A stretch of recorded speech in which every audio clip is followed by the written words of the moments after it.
Hallihallo meine Lieben und herzlich willkommen zu einem neuen Werner Watches YouTube-Video. Heute geht es um den Kaufprozess bei Werner Watches. Das bedeutet, was quasi passiert und was passieren muss, damit ihr bei mir eine Uhr kaufen könnt und sie dann auch sicher bekommt. Viel Spaß! Ganz am Anfang steht natürlich erstmal die Frage im Raum, möchte ich eine neue Uhr und welche Uhr soll es denn werden? Auch dabei kann ich natürlich immer beraten und beratend tätig sein, mache ich auch sehr, sehr gerne. Das ist aber tatsächlich eine Entscheidung, die mir auch nicht obliegt. Also da kann ich euch wenig bei helfen. Ich habe das ganz, ganz oft, dass Leute zu mir kommen und sagen, Simon, ich will eine neue Uhr, aber ich bin so unentschlossen. Und natürlich kann ich dann Ratschläge geben oder sagen, was ich vielleicht in der Situation kaufen würde. Die Entscheidung müsst ihr aber erstmal fällen, bevor es dann sozusagen losgeht mit dem potenziellen oder dann auch tatsächlichen Kaufprozess bei Werner Watches. Wenn diese Entscheidung dann gefallen ist, dann geht es los mit der, ich nenne es mal, mit dem Anfragestatus. Das bedeutet, ihr habt eine Uhr gefunden, die ich im Shop habe oder möchtet zum Beispiel eine Uhr haben, die ich noch nicht im Shop habe, die ich für euch aber sourcen kann, dann meldet ihr euch bei mir. Es ist ja so, ich bin auf verschiedensten Plattformen available, also ihr könnt mich auf verschiedensten Plattformen finden. YouTube ist natürlich eine davon, auch hier habe ich tatsächlich schon regelmäßig Anfragen bekommen, was mich sehr freut. Instagram, meine WhatsApp-Nummer findet ihr auch immer und überall, über Google, über die Website und so weiter. Und last but not least natürlich Chrono24.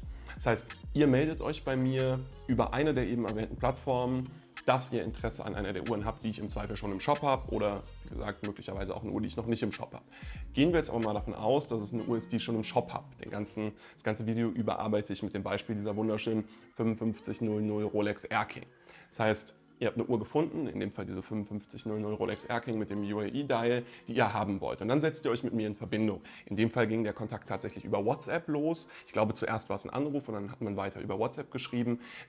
Regelmäßig passiert das aber auch über Instagram, YouTube habe ich schon erwähnt, oder natürlich auch ganz, ganz oft über Chrono24. Das bedeutet, ihr meldet euch bei mir und man tauscht sich aus. Es geht vielleicht darum, dass ihr noch einige offene Fragen habt, die ich euch gerne beantworte, dass ihr vielleicht noch Bilder sehen wollt, die ich euch natürlich auch sehr, sehr gerne zuschicke. Das kann immer ein bisschen dauern. Ich sagte ja schon in vorangegangenen Videos, die Uhren liegen im Schließfach. Das bedeutet, oftmals schaffe ich das nicht mehr am selben Tag, teilweise nicht mal mehr in derselben Woche, gerade wenn die Anfrage irgendwie donnerstags oder freitags kommt. Aber ich bemühe mich dann schon immer recht zeitnah, euch Bilder zu schicken, Informationen zur Verfügung zu stellen.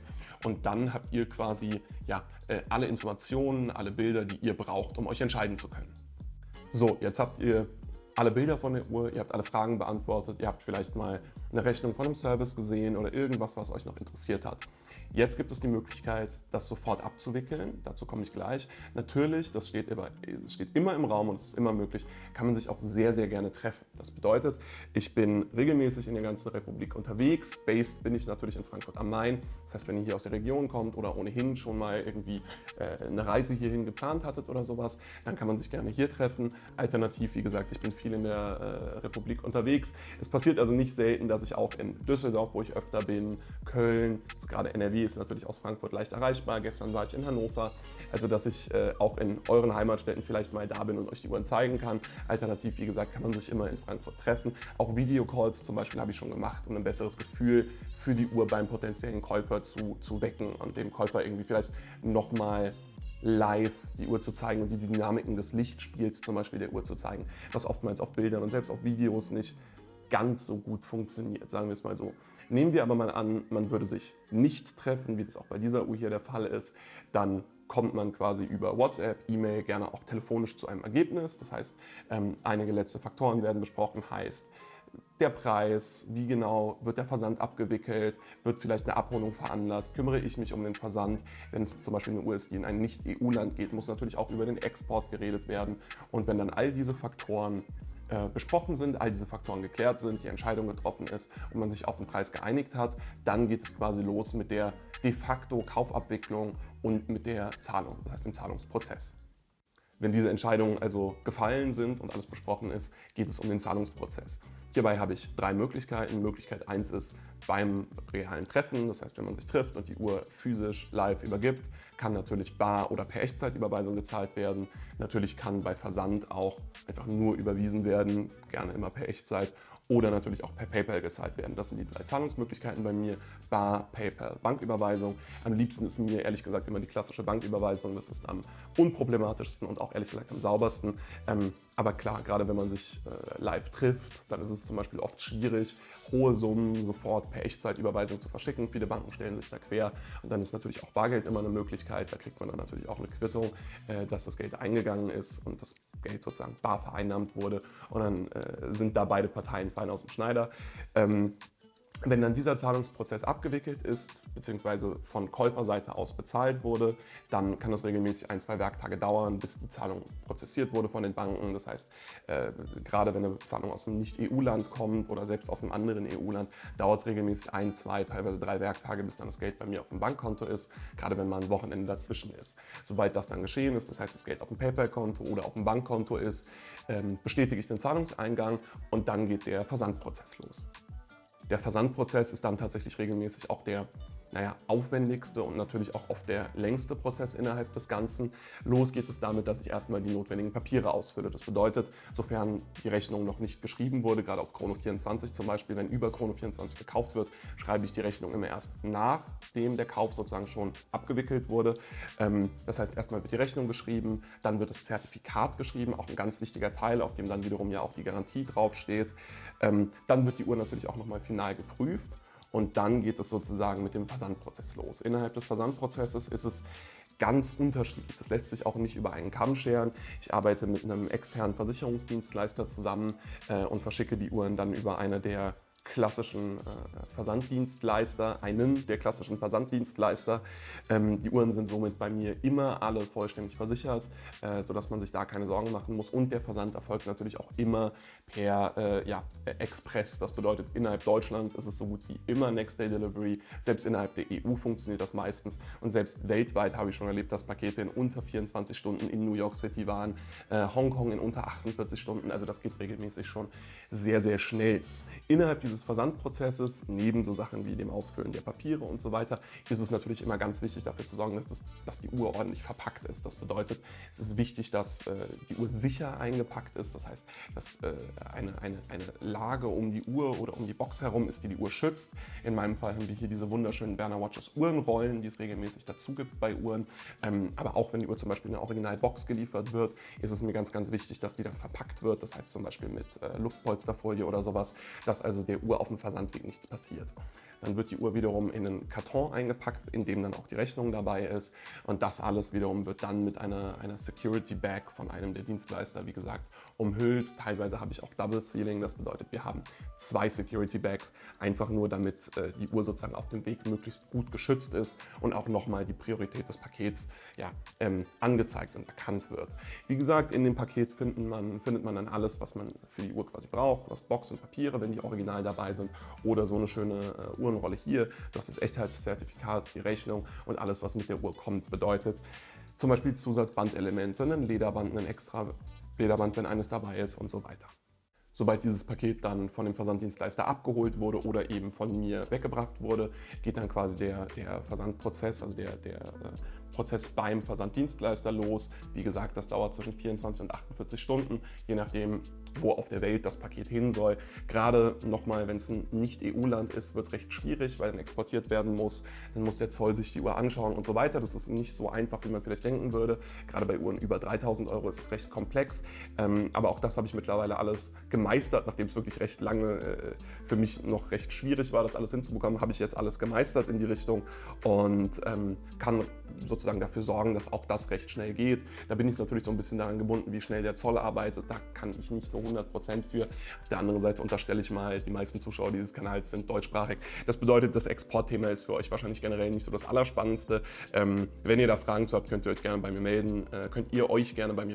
Helfe ich euch natürlich gerne, wenn ihr Fragen zum Export von Uhren habt. Wie gesagt, ist nicht so leicht. Naja, dann kommt die Uhr hoffentlich am nächsten Werktag bei euch an. Kann auch mal länger dauern, aber wie gesagt, hoffentlich am nächsten Werktag bei euch an. Naja, und dann bleibt ehrlich gesagt gar nicht mehr so viel. Dann schönes Paket aufreißen und sich die neue schöne Uhr anschauen. Hoffentlich gefällt sie dann auch. Ansonsten gibt es natürlich ein Rückgaberecht bei mir. Auch wenn ich immer ganz bewusst sage, wenn ihr euch nicht sicher seid, entweder vorbeikommen und die Uhr anschauen oder gar nicht erst kaufen, weil also eine Uhr ist nicht wie ein T-Shirt von H&M oder so, wo man am nächsten Tag wieder zum Händler geht und die zurückgibt. Zum einen freut mich das immer nicht, weil so eine Uhr nach einer Rückgabe auch oftmals, ich möchte jetzt nicht sagen verbrannt ist, aber es ist schon blöd. Und zum anderen habt ihr dann natürlich auch unnötige Kosten. Also dann müsst ihr die Uhr versichert zurückverschicken. Das ist Aufwand. Ihr wartet regelmäßig noch ein bisschen auf euer Geld, weil ich dann die Uhr erstmal prüfen lassen muss und so. Bedeutet, der Appell an der Stelle, wenn ihr euch nicht sicher seid, kommt vorbei, schaut euch die Uhr an oder lasst es einfach komplett. Das ist meistens tatsächlich sogar die bessere Entscheidung, weil ich habe ganz oft erlebt, dass Leute, die eine Uhr kaufen, sich aber nicht 100% sicher sind, dass die dann im Nachhinein unzufrieden sind. Und das soll es ja nicht sein. Naja, trotzdem geht dann natürlich im Falle eines Versands, das ist bei einer physischen Übergabe nicht so, geht dann das 14-tägige Rückgaberecht los und gleichzeitig startet dann auch die Garantie. Das bedeutet, ihr habt dann ein Jahr Garantie auf die technischen Werte sozusagen der Uhr. An der Stelle sind natürlich selbstverschuldete Schäden ausgenommen. Ich glaube, das ist aber klar. Bedeutet, wenn ihr die Uhr fallen lasst, wenn die Uhr mit Wasser in Berührung kommt oder dadurch einen Wasserschaden erleidet und. Das sind selbstverschuldete Fehler oder selbstverschuldete Sachen. Da greift die Garantie natürlich nicht. Wenn die Uhr aber beispielsweise einfach immer schlechter läuft. Das kann mal passieren. Bei Vintage-Uhren muss man sagen, die sind nie fehlerfrei. Selbst eine frisch revisionierte Vintage-Uhr kann Probleme machen. Auch da, ich bin auch nicht fehlerfrei. Ich habe vor einigen Monaten die Situation gehabt, dass ich bei einer Uhr, bei der Prüfung einer Uhr, der technischen Werte einer Uhr einen Fehler gemacht habe. Da kam es zu einer Verwechslung und habe ich eine Uhr mit Servicebedarf verschickt. Und nach einigen Wochen fiel es dann dem Kunden auf, dass die Uhr total schlecht läuft.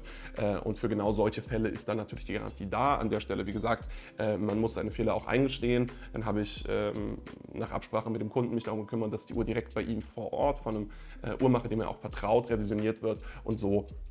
Ja, ist dann eben ein Garantiefall abgelaufen. Das ist blöd gelaufen, aber ich war froh, dass ich es quasi zur vollständigen Zufriedenheit des Kunden lösen konnte. Und für genau solche Fälle gibt es dann ja die einjährige Garantie. Übrigens gibt es auch nach dieser einjährigen Garantie noch den sogenannten Werner Watches After Sales Service. Das bedeutet, wenn ihr zum Beispiel ein neues Lederband für die Uhr wollt. Bei der Uhr ist es jetzt, die Uhr kommt jetzt an einem Stahlband. Nehmen wir aber mal an, ihr hättet eine Uhr am Lederband gekauft und bräuchtet ein neues Lederband. Dann kümmere ich mich sehr, sehr gerne für euch um ein neues Lederband. An der Stelle auch ohne, dass ich mir da irgendwelche immensen Margen draufschlage. Da berate ich euch, sage euch, welche Bänder ich am besten finde und entweder bestelle ich sie direkt für euch, zu euch oder wie gesagt, schicke euch zum Beispiel einen Link. Gleiches gilt für Uhrmacher-Services sozusagen. Auch eine Uhr, die schon raus aus der Garantie ist, kann natürlich jederzeit bei mir gewartet werden. Ich arbeite mit super Uhrmachern zusammen. Das bedeutet, wenn ihr eine Uhr habt, die eine Revision braucht, 3, 4 Jahre, nachdem sie bei mir gekauft wurde oder auch meinetwegen eine Uhr, die gar nicht von mir kommt, eine fremde Uhr, dann kümmere ich mich natürlich auch da sehr, sehr gerne um einen Service, ohne da irgendwelche immensen Aufschläge zu haben oder so. Das ist dann einfach Teil des Werner Watches After Sales Services. Klar, bei Uhren, die nicht bei mir gekauft wurden, schlage ich mir da auch ein bisschen was drauf, aber ich glaube, dass es sich immer noch lohnt, weil ich mittlerweile doch ein sehr, sehr geiles Netzwerk an tollen Uhrmachern aufgebaut habe und immer gewährleisten kann, dass die Uhr vor allem sehr, sehr gut, nicht unbedingt schnell, aber sehr, sehr gut revisioniert wird.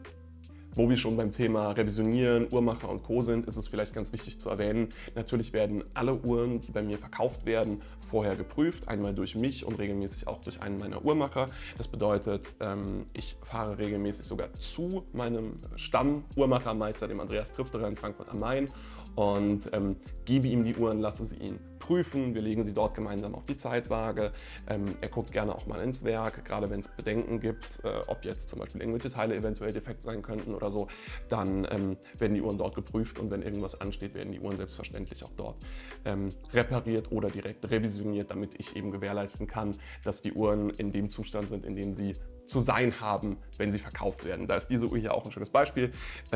Die Uhr ist zu mir gekommen mit einem kaputten Glas, gar nicht schlimm, aber das Glas hatte halt einen Riss und da musste es natürlich getauscht werden. Was habe ich also gemacht? Ich bin natürlich zum Andreas Trifterer ins Atelier Trifterer in Frankfurt am Main gefahren, habe dort ein neues Glas bestellt und habe die Uhr dann nach einigen Tagen, ich glaube 2 Wochen hat es gedauert, in dem Fall mit neuem Glas abgeholt und jetzt erstrahlt sie wieder in neuem Glanz, ist total schön.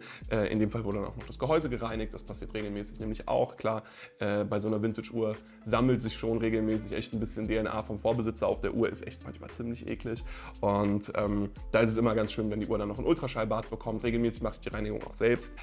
Das kann ich nämlich gar nicht so schlecht, aber gerade bei Uhren, wo es sehr schlimm ist oder die vielleicht so ein bisschen verwinkelt sind mit so einem Oysterband oder sowas, da freue ich mich dann immer darum, wenn die Reinigung der Herr Uhrmachermeister übernimmt. Das ist auch hier geschehen und dann kommt so eine Uhr, wie gesagt, frisch vom Uhrmacher und ist dann ready to be sold. Und dann geht der ganze Prozess, über den ich eben geredet habe, los.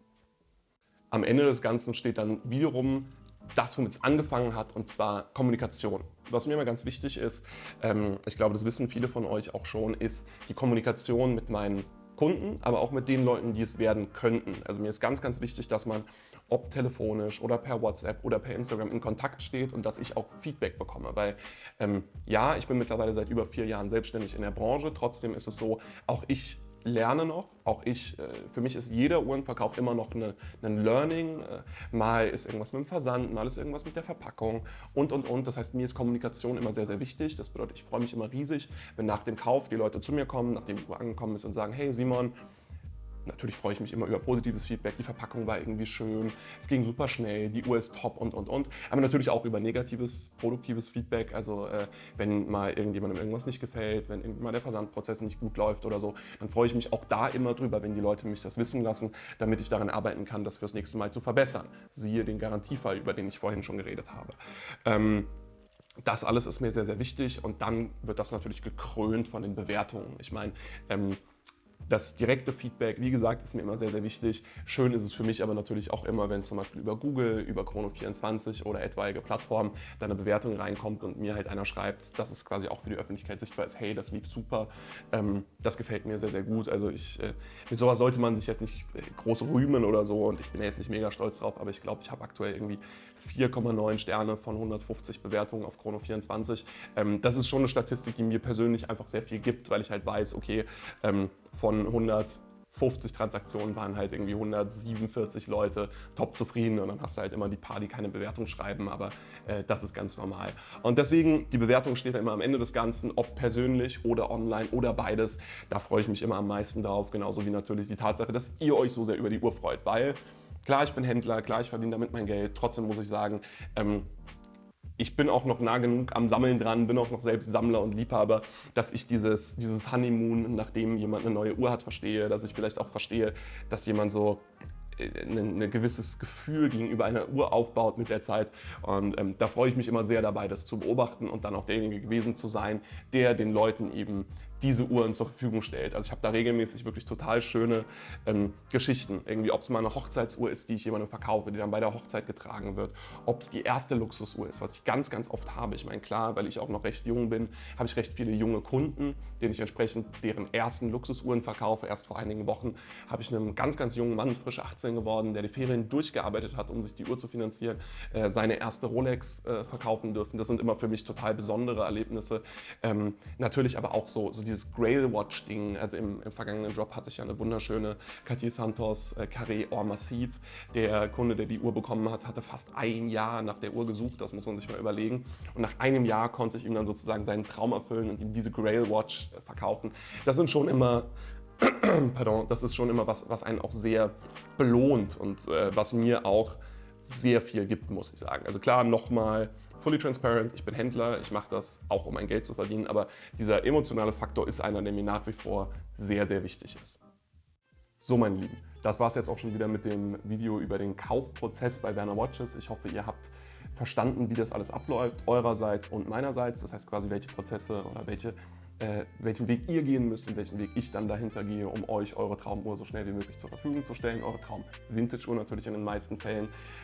Ich hoffe trotzdem, dass das Video vielleicht irgendwie unterhaltsam war. Ich habe ja doch auch einige Sachen erzählt, die vielleicht einfach nice to know sind und die vielleicht auch einfach spannend waren. Wie gesagt, hoffe, das Video hat euch geholfen, und vielleicht sorgt es ja dafür, dass wir bald mal zusammenkommen und ich euch eure neue alte Uhr sozusagen verkaufen darf. Dann bedanke ich mich recht herzlich fürs Zuschauen. Bitte liken und abonnieren nicht vergessen, sofern euch das Video denn gefallen hat. Das setze ich natürlich voraus an der Stelle.